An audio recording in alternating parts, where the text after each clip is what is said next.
De nouvelles techniques pour purifier l'eau de votre robinet. Les capacités auditives des aveugles enfin expliquées. Et peut-on être à la fois scientifique et croyant? Les révélations de deux chercheurs. Bienvenue au Code Chastenay. Bonsoir. Ils auraient des capacités auditives hors du commun, une excellente mémoire et un sens du toucher exceptionnel. Non, je ne parle pas de super-héros, je parle de personnes non-voyantes. On soupçonne depuis un certain temps déjà que les non-voyants ont développé leurs autres sens davantage que les voyants. Les scientifiques ont voulu en savoir plus et ils ont découvert avec étonnement l'extraordinaire capacité du cerveau à se réorganiser pour s'adapter.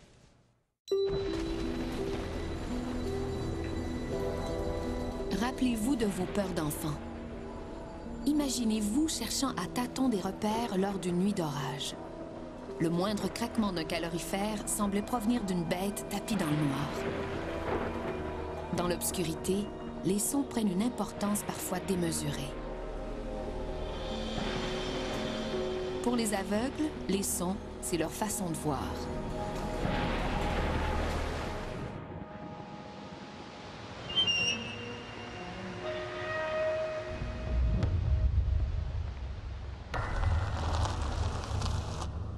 On dit depuis longtemps que l'ouïe des aveugles est plus développée que celle des voyants. Mais est-ce vrai? C'est ici au Québec, à l'Université de Montréal, que les chercheurs ont eu les premières preuves scientifiques de la sensibilité auditive exceptionnelle des aveugles.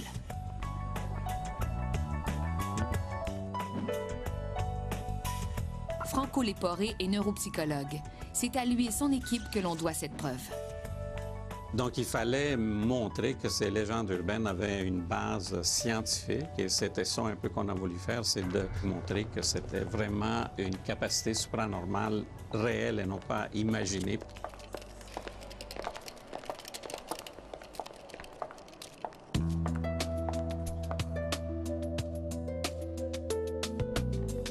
Cette expérience, qui a fait beaucoup de bruit dans la communauté scientifique, semble pourtant toute simple.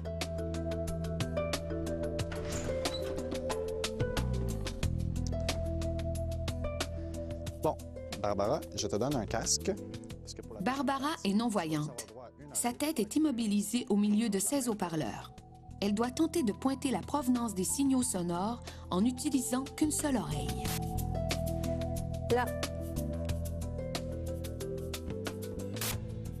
Là. On a répété l'expérience dans les mêmes conditions avec des personnes voyantes comme Olivier. La modification qu'on a faite dans la tâche, c'est de boucher une oreille. Parce qu'on avait aussi vu que, en fait, les personnes aveugles exprimaient leur surcapacité lorsque la tâche était difficile. Contrairement aux voyants, avec une seule oreille, la majorité des personnes aveugles réussissent le test haut la main. L'explication? Pour réussir cette tâche, les non-voyants se servent d'une foule d'indices subtils. L'angle de réverbération du son sur les pavillons de l'oreille, sur l'épaule, sur les murs. Des indices souvent imperceptibles pour une personne voyante.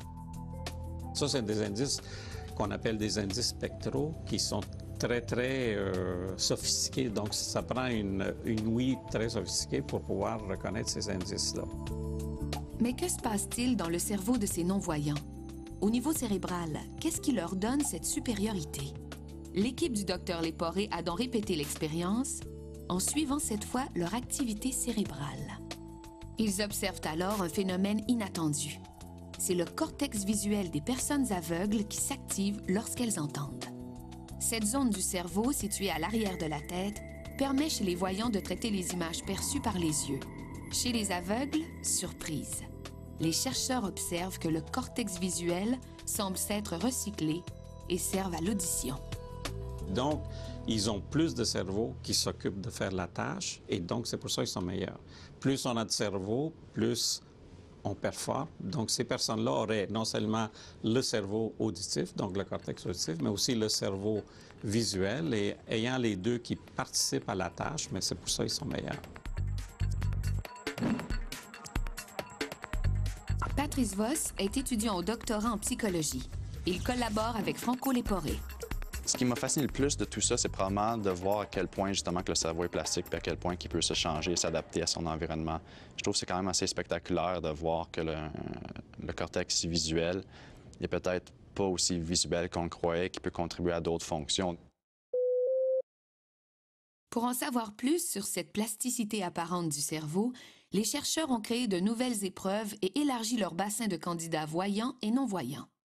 Dans cette deuxième expérience, ceux-ci doivent déterminer lequel de ces deux sons est le plus grave. Dans l'épreuve la plus difficile, les deux notes sont séparées d'à peine 1/128e d'octave. Une différence de son quasi inaudible. Qu'est-ce qui se passe autour de gens comme Bocelli, etc., qui ont dit, bon, c'est un grand chanteur parce qu'il est aveugle, Ray Charles. Est-ce que c'est vrai que ces gens-là, les personnes aveugles, donc, sont capables de reconnaître des petites différences entre deux bips, par exemple, de la séparation entre deux bips et aussi la hauteur tonale? Encore une fois, Barbara réussit l'expérience facilement. Mais d'autres candidats aveugles réussissent à peine mieux que les voyants. Comment expliquer leurs piètres résultats? Les chercheurs découvrent qu'il faut considérer un autre facteur, l'âge auquel est survenue la cécité.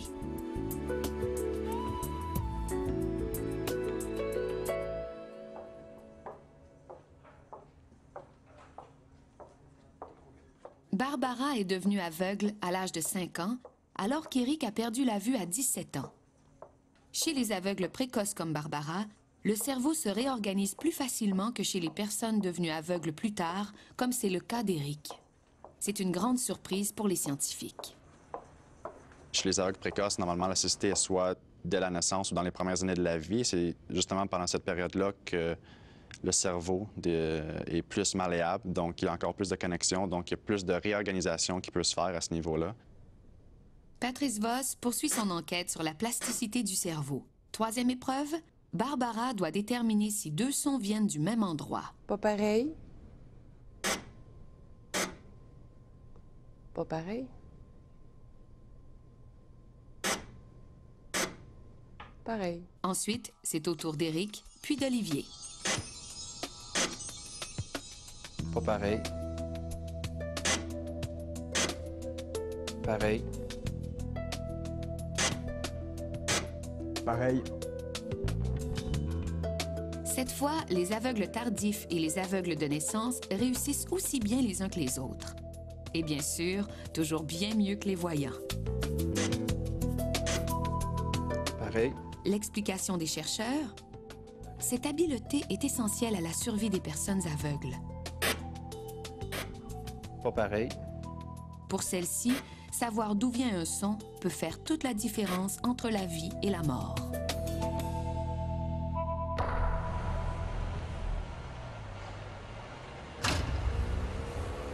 C'est des capacités qu'on peut voir dans la vie de tous les jours. Juste le fait de traverser la rue, par exemple, de devoir reconnaître si un auto s'en vient, s'éloigne, vient de la gauche à droite. Donc, je pense que c'est important d'avoir plus de précision à ce niveau-là pour les personnes non-voyantes. Les aveugles tardifs comme Éric développent donc souvent cette habileté à situer la provenance des sons. Par contre, différencier les sons aigus des graves n'est pas essentiel à leur survie. En d'autres mots, Éric bénéficie aussi de l'extraordinaire plasticité du cerveau, mais seulement lorsqu'elle est nécessaire à sa survie. La réorganisation est moins importante que chez l'aveugle précoce, mais on a démontré qu'il y avait un peu de réorganisation quand même. Pour tirer profit de l'ouïe exceptionnelle des non-voyants, Franco Leporé teste présentement une prothèse développée en Belgique. Une caméra est fixée à la lunette d'Éric. Le système émet un signal sonore qui varie selon ce qui est capté par cette caméra. En bougeant lentement la tête de gauche à droite et de bas en haut, les modulations du son vont l'aider à reconnaître l'image placée devant lui. Après quelques temps d'entraînement, il pourra reconstituer la lettre vue par la caméra et éventuellement reconnaître les formes des objets qui l'entourent. Donc, peut-être un espoir, c'est dans les prochaines années, c'est d'en développer une qui permettrait à la personne non-voyante de se déplacer dans son environnement, de voir et d'éviter des obstacles en conséquence. En plus d'aider au perfectionnement de la prothèse, les travaux de l'équipe du Dr Léporé pourront améliorer la réadaptation des personnes aveugles, et ce, dès leur plus jeune âge. La personne naît aveugle, on sait qu'il a un cerveau qui est très plastique, mais qu'est-ce qu'on peut faire? Peut-être on peut se dire, ça vaudrait la peine peut-être déjà de commencer l'entraînement le plus tôt possible, parce que c'est là que la personne peut le plus bénéficier de cet entraînement.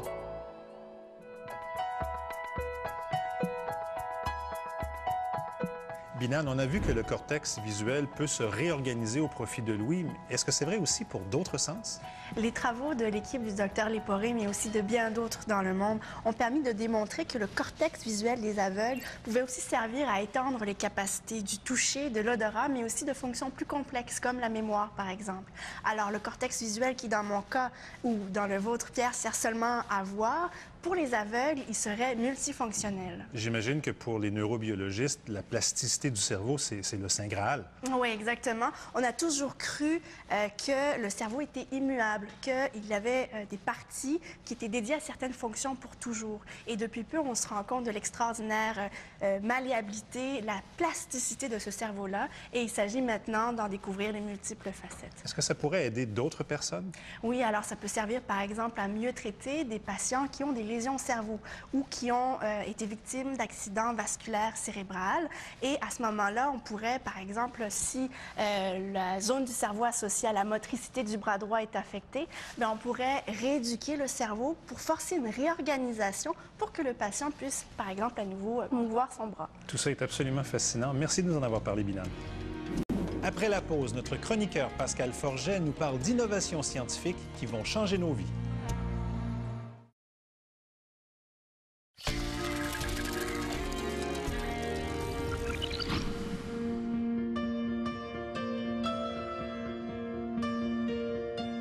Nouvelles hypothèses, nouveaux matériaux, nouveaux produits pharmaceutiques. La planète science est en pleine ébullition et notre chroniqueur Pascal Forget la surveille pour nous. Alors, Pascal, cette semaine, vous nous proposez de téléphoner sous la douche? Oui. Avec une douche téléphone? Non, avec un téléphone cellulaire, si on le désire, les accros du cellulaire vont adorer ça. Ils vont pouvoir faire des appels sous la douche ou échapper leur téléphone dans les toilettes sans problème à cause d'un revêtement qui s'appelle le Ion Mask. Donc, le masque ionique. Le masque ionique. C'est une technologie qui fait que les gadgets repoussent l'eau.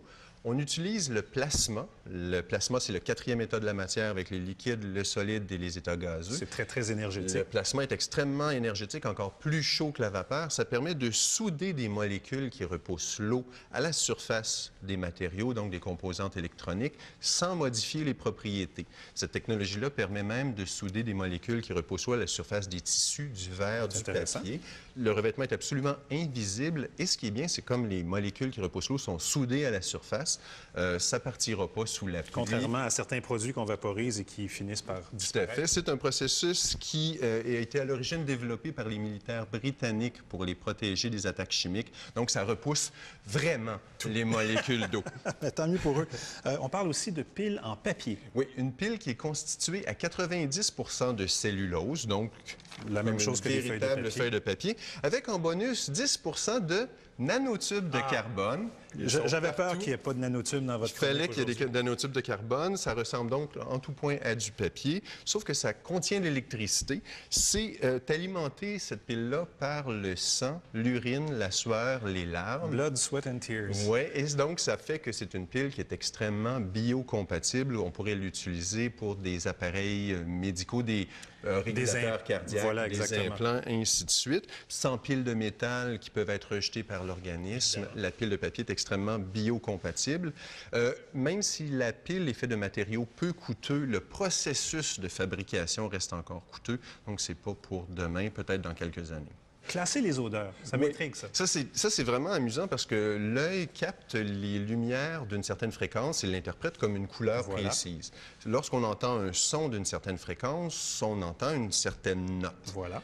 Pour les odeurs, comment ça fonctionne? Les chercheurs se le demandent encore. Est-ce que c'est la vibration des molécules? Il semble que non. Il y a une équipe de recherche qui ont soumis 144 composés Des chimiques, des molécules correspondant à des odeurs. correspondant à différentes odeurs. Et on a demandé à des cobayes de dire laquelle était la plus agréable, laquelle était la moins désagréable, la plus agréable ou la moins agréable. Voilà. Je pense qu'on a compris le principe.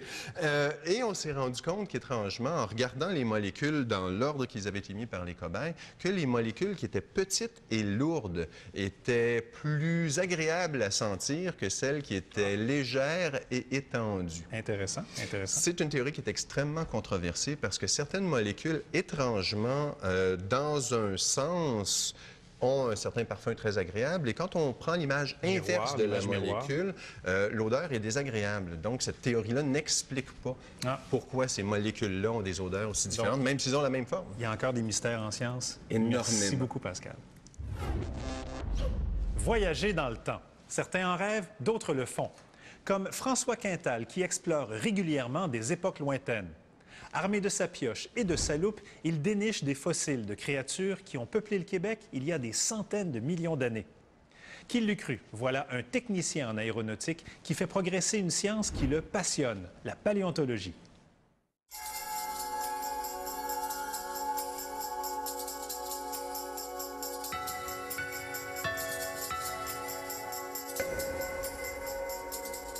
La paléontologie, c'est l'étude des êtres vivants qui vivaient dans le passé. On parle de tout ce qui est supérieur à 10 000 ans, on va parler de fossiles. De 10 000 ans et moins, on va parler de subfossiles. Mon nom est François Quintal, je suis technicien en aéronautique. Je suis paléontologue amateur pour la Société de paléontologie du Québec. Un paléontologue amateur, c'est une personne du grand public qui va à la recherche de fossiles et qui, lorsqu'il y a des découvertes, va contribuer à l'avancement des sciences. Un fossile, c'est un être vivant qui existait dans le passé, qu'on retrouve soit sous la forme en pierre, soit des traces ou encore dans de l'ambre.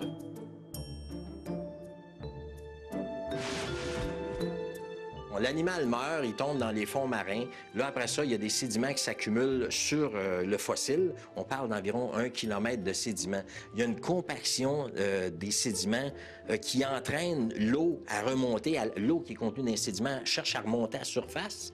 Puis, les sels qui sont contenus dans l'eau prennent la porosité du fossile. Donc, il y a une épigénèse, une reminéralisation du fossile qui se fait à ce moment-là.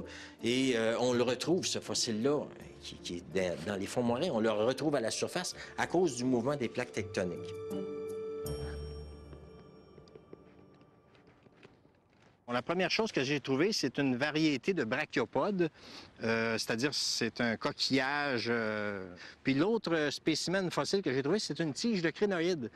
Un crinoïde, ça vit, c'est-à-dire que ça vit dans les fonds marins. Il y a un calice à l'extrémité de la tige avec des tentacules. C'est des animaux qui mangent des particules en suspension dans l'eau. Puis en dernier lieu, j'ai trouvé un céphalopode. C'est un prédateur, fait partie des mollusques. C'est un prédateur à l'époque. C'est un céphalopode qui a un cône droit.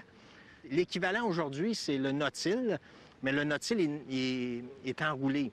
Celui-ci, les anciens, les primitifs, étaient à cône droit. Je me retrouve dans un autre monde, un monde préhistorique. Lorsque tu te retrouves, par exemple, à l'île Bizarre et que tu vois des échinodermes dans la roche, tu te dis, bon, je me trouve dans un milieu tropical il y a 450 millions d'années. C'est un voyage dans le temps que tu peux réaliser aujourd'hui même en voyant, en observant ces fossiles-là.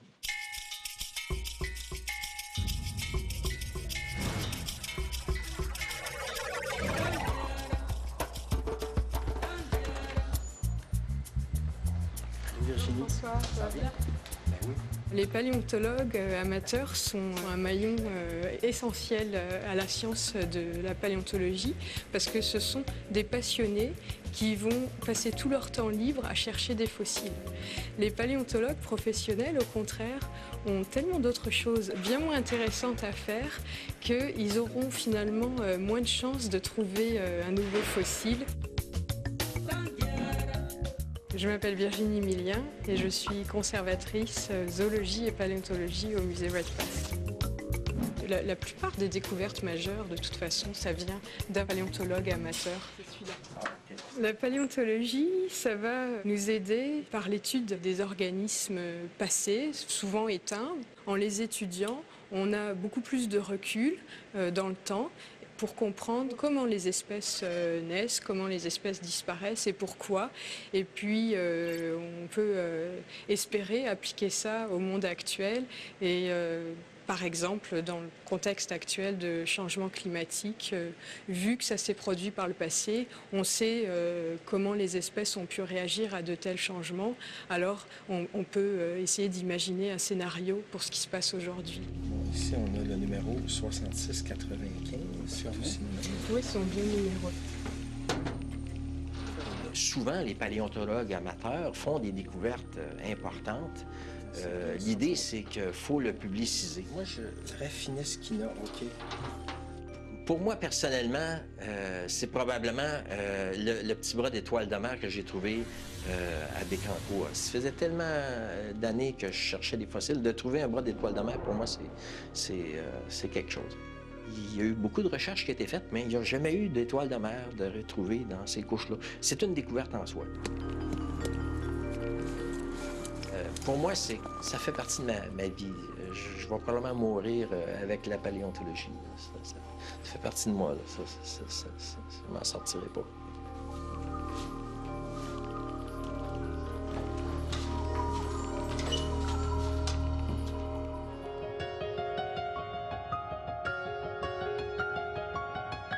La contribution scientifique des paléontologues amateurs est inestimable. Par exemple, les membres de la Société de paléontologie du Québec, dont François Quintal fait partie, ont dressé l'inventaire complet de tous les fossiles de la collection du musée Redpath, le musée de sciences naturelles de l'Université McGill à Montréal. Une tâche colossale. Grâce à eux, ces témoins de notre passé collectif sont désormais mis en valeur de façon plus cohérente. Peut-on être à la fois croyant et scientifique? On en débat après la pause.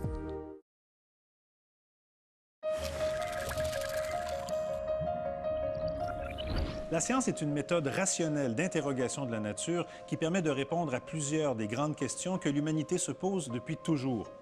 Mais certaines questions se situent au-delà du domaine d'expertise des scientifiques, dont celle de savoir si Dieu existe ou non.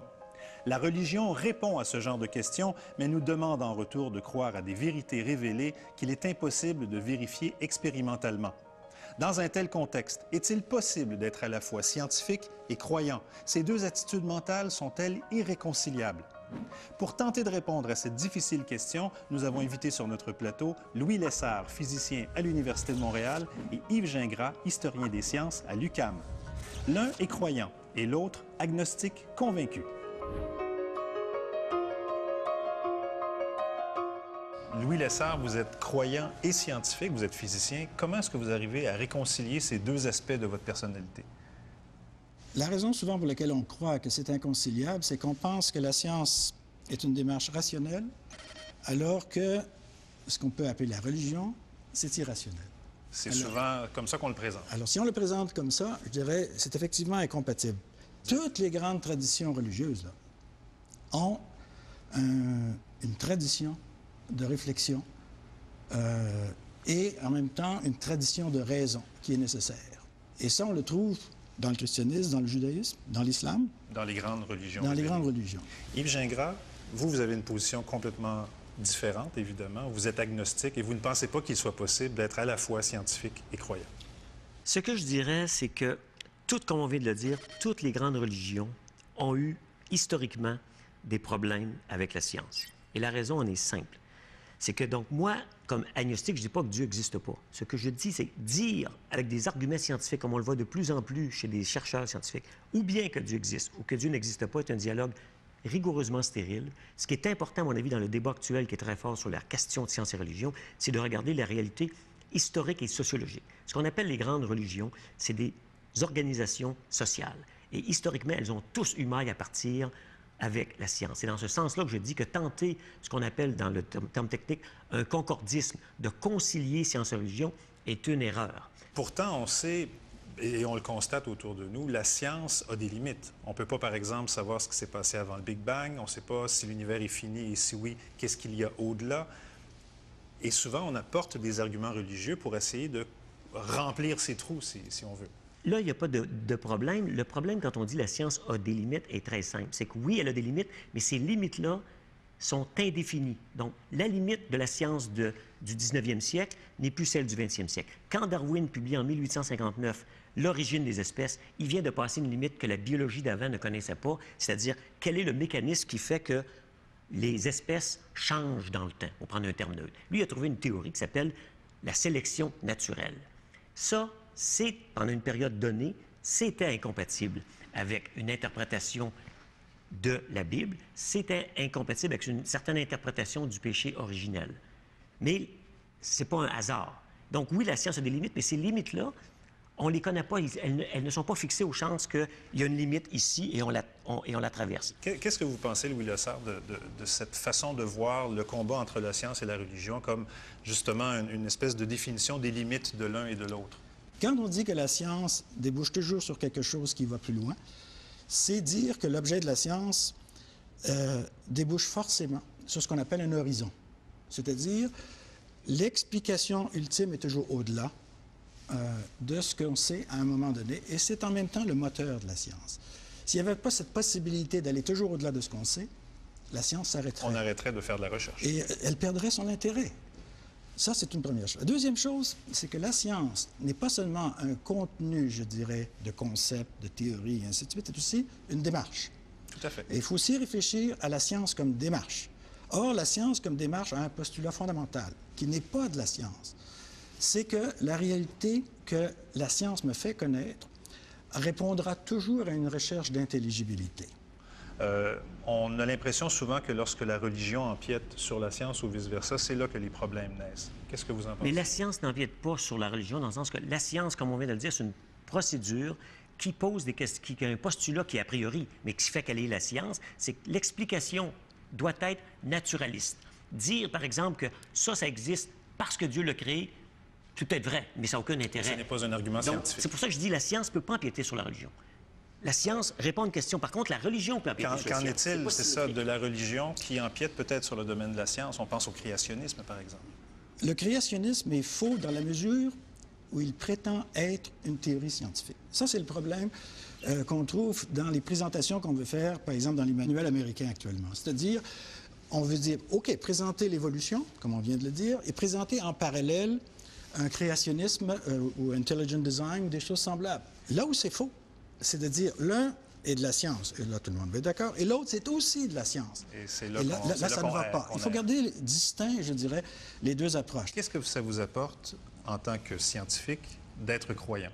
Je dirais, c'est le complément nécessaire pour aller au bout de la motivation qui me pousse à la recherche. J'ai envie de vous poser la même question, Eugène Groff. Qu'est-ce que ça vous apporte d'être agnostique et scientifique? Ça m'apporte une chose fondamentale, c'est de ne pas mélanger les choses. On peut utiliser des mots qui sont les mêmes. On peut dire qu'il y a une recherche aussi vers Dieu. Mais là, c'est le mot qui est commun, c'est nominaliste. Il n'y a aucune relation entre une recherche dite scientifique et une recherche de Dieu. Ils ont une seule chose en commun sur le plan linguistique, c'est le mot recherche. Parce que ce qui compte, c'est sur le plan historique.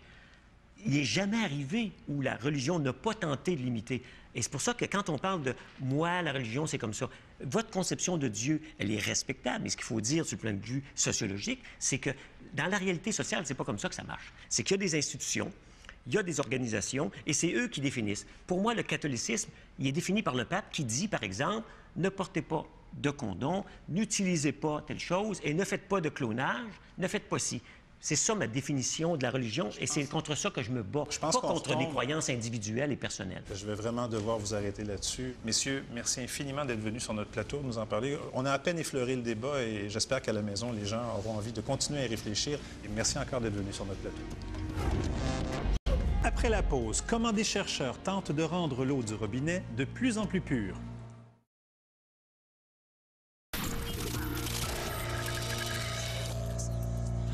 En 1993, aux États-Unis, une centaine de personnes sont mortes infectées par un parasite qui se trouvait dans l'eau du robinet. Plus près de nous, c'est bien sûr la crise de Walkerton, en Ontario, en l'an 2000, qui a vraiment fait bouger les autorités. Depuis, on prend le traitement de l'eau potable beaucoup plus au sérieux et les scientifiques développent des techniques de pointe pour rendre l'eau de nos robinets vraiment sans danger.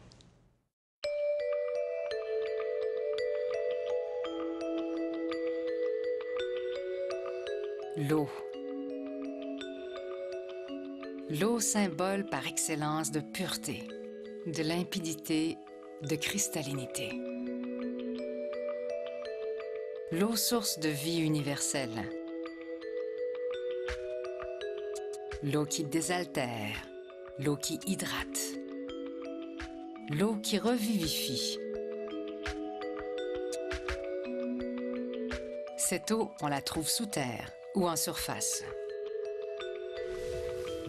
Dans la région de Montréal, c'est directement dans le fleuve Saint-Laurent qu'on la puise ou dans les rivières environnantes, comme la rivière des Prairies ou encore la rivière des Mille-Îles. La différence entre le fleuve Saint-Laurent et beaucoup d'autres rivières, c'est qu'en général, le fleuve Saint-Laurent, le centre du fleuve Saint-Laurent, c'est de l'eau extrêmement propre, qui vient essentiellement des Grands Lacs, mais c'est le courant du centre du Saint-Laurent. La rive sud, là, il y a des autres rivières qui arrivent, qui vont contaminer le côté sud du Saint-Laurent. Pierre Paiement est microbiologiste et professeur à l'INRS, Institut Armand-Frappier à Laval. Sa spécialité, les micro-organismes qui contaminent l'eau.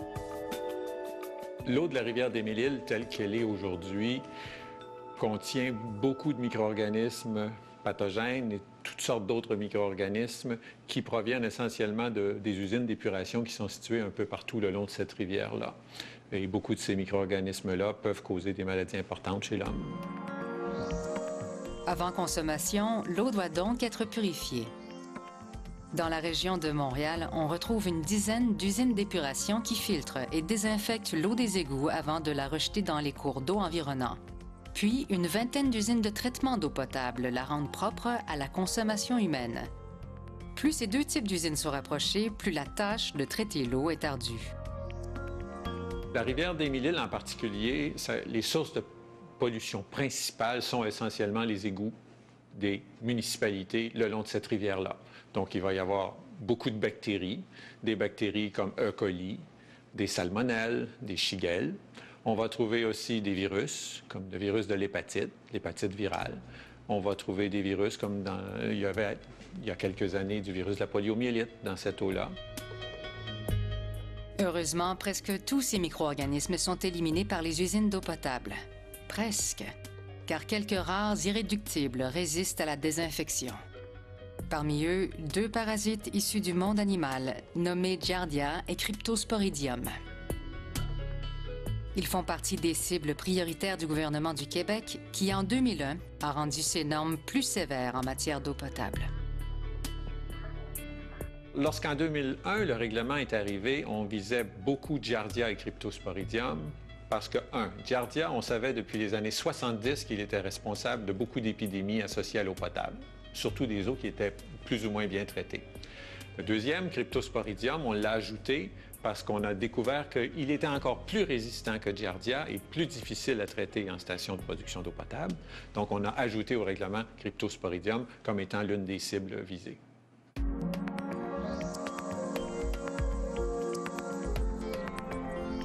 L'usine de traitement d'eau potable de Saint-Eustache est située sur la rivière des Mille-Îles. Ici, on veut régler le cas des parasites résistants. Cette usine est l'une des plus avant-gardistes au Québec. L'eau est avant tout traitée de façon traditionnelle.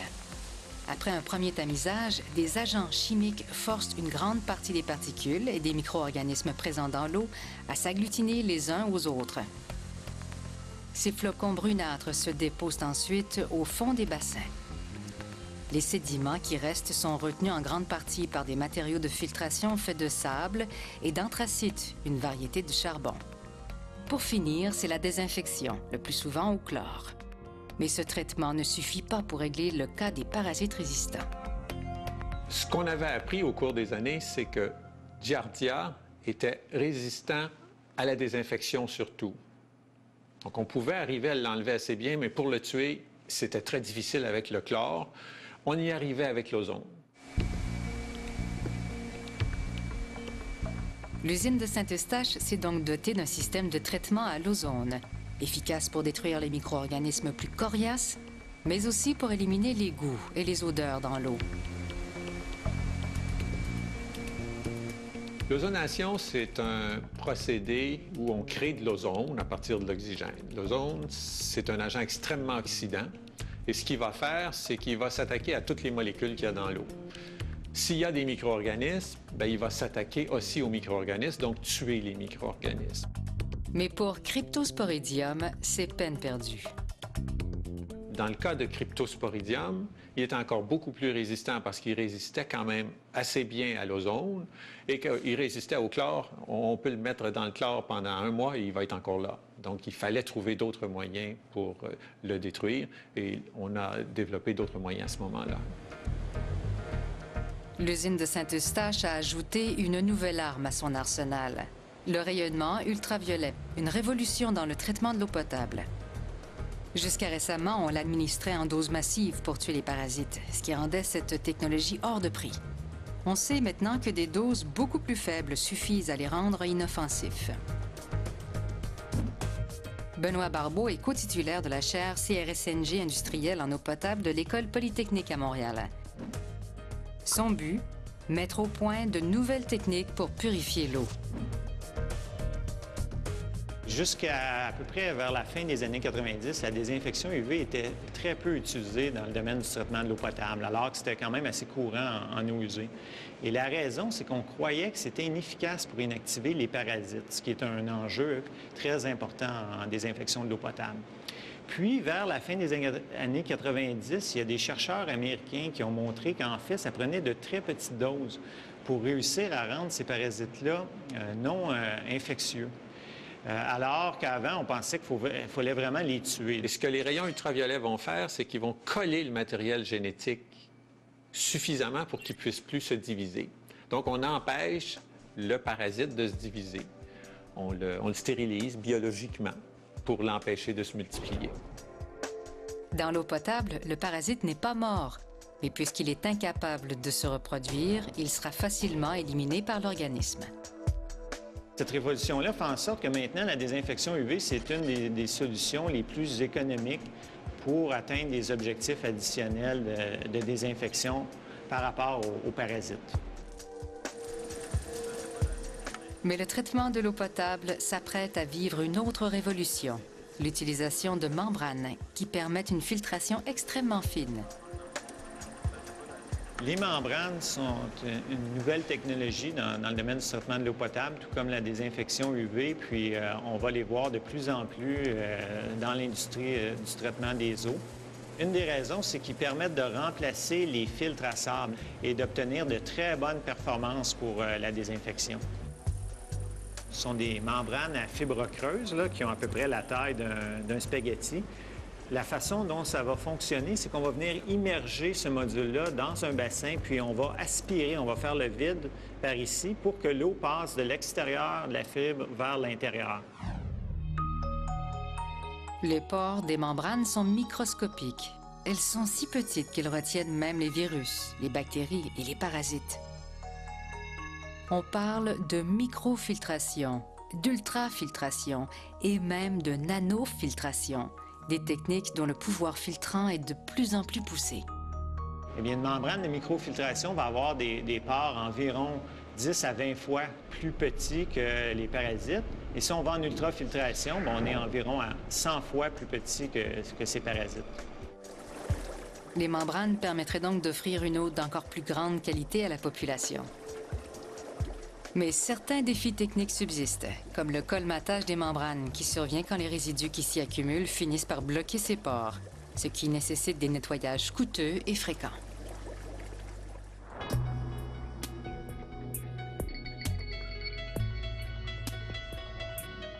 Dans un futur approché, ces nouvelles techniques seront surtout utilisées dans les situations plus pressantes, par exemple pour traiter les eaux très contaminées des régions agricoles. Ailleurs, l'eau du robinet peut continuer à être bue avec confiance. En général, au Québec, en Amérique du Nord, on peut se fier à l'eau du robinet. L'eau, elle est généralement de très bonne qualité, sauf dans les petits coins reculés. Alors là où j'ai peur d'aller, moi, c'est chez les gens qui ont des puits à la campagne. Ils ne sont pas traités. Mais dans les grandes villes et tout ça, l'eau, elle est de très, très, très bonne qualité. Un combat contre les contaminants qui ne s'arrête jamais. Des techniques de plus en plus raffinées pour une eau de plus en plus pure.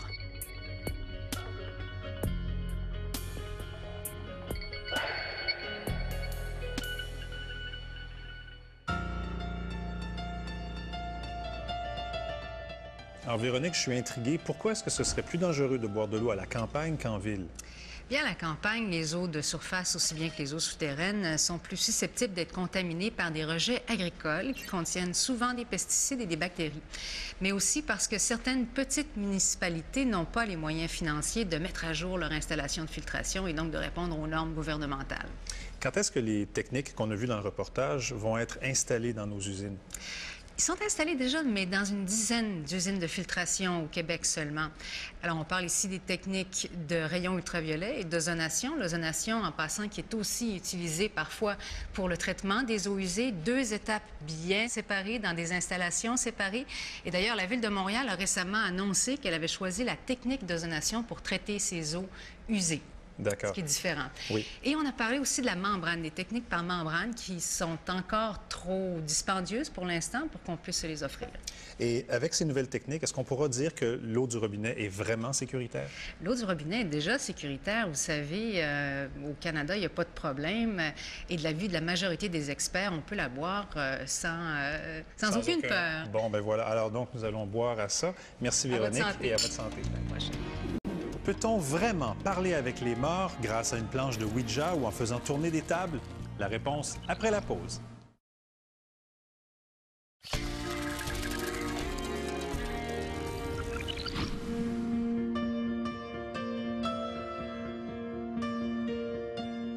Communiquer avec des personnes décédées, ce serait possible grâce à des instruments comme la table de Ouija, un pendule ou des tables tournantes.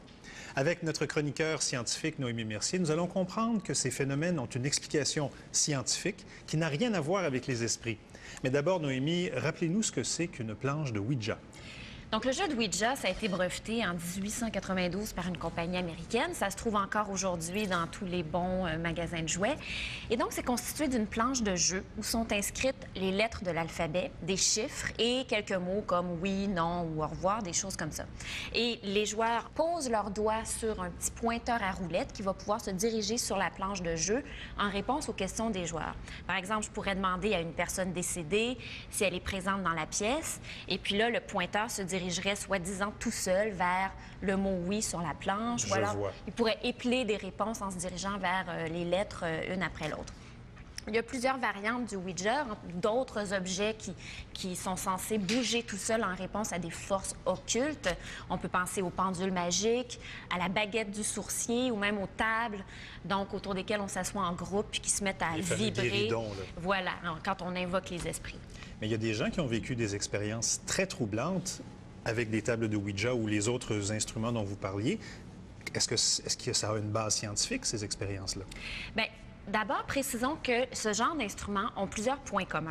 Premièrement, même si les participants jurent qu'ils n'ont rien à voir là-dedans, ce sont bel et bien eux qui font bouger le Ouija ou le pendule ou les tables. C'est pas la table qui bouge toute seule. Non. Et l'autre chose, c'est que les participants doivent avoir une idée préconçue du résultat de l'expérience qu'ils s'attendent à voir, sinon ça ne fonctionne pas. Puis ça, c'est relativement facile à démontrer. Il y a plusieurs expériences qui l'ont fait. Par exemple, je pense à un professeur de psychologie à l'Université de l'Oregon, Ray Hyman, qui a fait la démonstration avec une baguette de sourcier. Donc, il s'est promené dans une pièce devant ses étudiants avec sa baguette, puis soudainement, la baguette a bougé. Donc, il a dit à ses étudiants... Il doit y avoir un tuyau en dessous. Quelque chose comme ça. Et ensuite, il a demandé à ses étudiants de faire le test. Et un après l'autre, à leur grande stupéfaction, ils ont vu leur baguette bouger exactement au même endroit dans la pièce. Ce qui est intéressant, c'est que le professeur a ensuite répété l'expérience avec un deuxième groupe d'étudiants, mais qui n'était pas au courant de la première expérience. Qui n'était pas au courant. Et cette fois, il a fait bouger sa baguette à un autre autre endroit de la pièce. Devinez ce qui s'est passé. Les étudiants ont fait l'expérience à leur tour et leur baguette a bougé à l'endroit que venait de leur suggérer le professeur. Donc, autrement dit, le résultat était conforme aux attentes des élèves qui pensaient qu'il y avait vraiment un tuyau plein d'eau qui passait sous le plancher à cet endroit-là. Voilà. Et ça, comment on explique ça? C'est ce qu'on appelle l'effet idéomoteur, qui est un phénomène psychologique qui a été décrit il y a déjà très longtemps. C'est documenté, là. C'est pas dans les nuages. C'est documenté. Ça date d'il y a 150 ans, quand on a commencé à s'intéresser justement à ces phénomènes de spiritisme.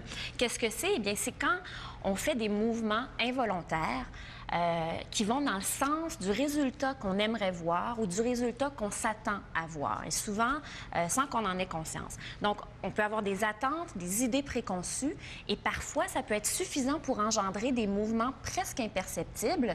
Mais si on est plusieurs autour d'une planche de Ouija, par exemple, bien, les petits mouvements de chacun s'additionnent suffisamment pour déplacer le pointeur.